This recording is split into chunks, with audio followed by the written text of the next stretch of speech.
आज BCPPER यानी Bhubaneswar, Cuttack, Puri, Paradip economic region, इसके लिए नीति आयोग के द्वारा बनाए हुए इकोनॉमिक प्लान का आज रिलीज हुआ, शुभारंभ हुआ। इसलिए नीति आयोग को हमने धन्यवाद दे रहा हूं। उनका सदस्य नीति आयोग की राजीव गौबा और CEO BBR सुब्रमण्यम, जो स्वतंत्र रूप से उसको धन्यवाद देता हूं।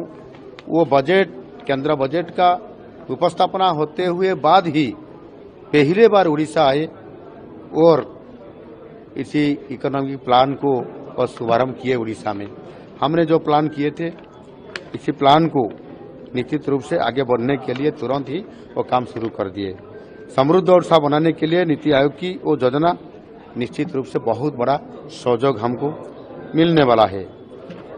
और अब देखिए, हमारा जो भुवनेश्वर शहर और टेक्नोलॉजी क्षेत्र में आगे है, और कटक बिजनेस का ट्रेडिशन, पुरी की सांस्कृतिक गरिमा और पारादीप का जो बंदर है कार्गो सेक्टर में एक्सपोर्ट करने के लिए, वो अपने अपने जैसे उनका स्वतंत्रता है, उसी 4 शहरों को मिला के जो हमने एक इकोनॉमिक रीजन बना रहे हैं, निश्चित रूप से आज उनका 19% इकोनॉमी में पोजीशन है उड़ीसा इकोनॉमी के। इसी आधार पर 2025 में वो $22.4 इकोनॉमी होगा और 2027 में $500 बिलियन होगा। और निश्चित रूप से हमारा राज्यों को आगे बढ़ाने के लिए देश का जो बड़ा बड़ा अर्थनैतिक राज्य है, इसमें से उड़ीसा शामिल हो सकता है। और इसी आधार पर आज नीति आयोग हमको सपोर्ट किए। और हमने भी पहले केंद्र सरकार को जो अपील किए थे, खुर्दा से लेते हुए जो हमारा चौद्वार के आगे तक उसको कैपिटल रीजन रिंग रोड बनाने के लिए उसको भी मंजूरी मिला है।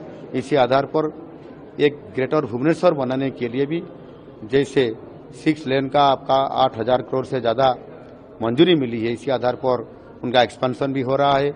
वहाँ IT और वहाँ सेमीकंडक्टर और सारी कोई प्रोजेक्ट को, जैसे हमने आज विजन के तौर पर हम जाते हुए काम कर रहे हैं, निश्चित रूप से समृद्ध उड़ीसा बनाने के लिए, विकसित उड़ीसा बनाने के लिए हमने जो सोचे हैं। और डबल इंजन सरकार के नाते मैंने धन्यवाद दूंगा माननीय प्रधानमंत्री जी को, नरेंद्र मोदी जी को, और अर्थ मंत्री निर्मला सीतारमण जी को। वो हमने प्रपोजल दिए थे BCPPER करने के लिए, उसको तुरंत वो अपना विचार करते हुए लिए और विचार करने के बाद ही उसको बजट में डाल दिए और आज हमको मिल गया। और इसी CR में निश्चित रूप से हमको 5,000 करोड़ भी केंद्र सरकार से मिलने वाला है। और इसी आधार पर हमने इसी 4 शहर को लेते हुए, BCPPER को लेते हुए निश्चित रूप से समृद्ध उड़ीसा बनाएंगे।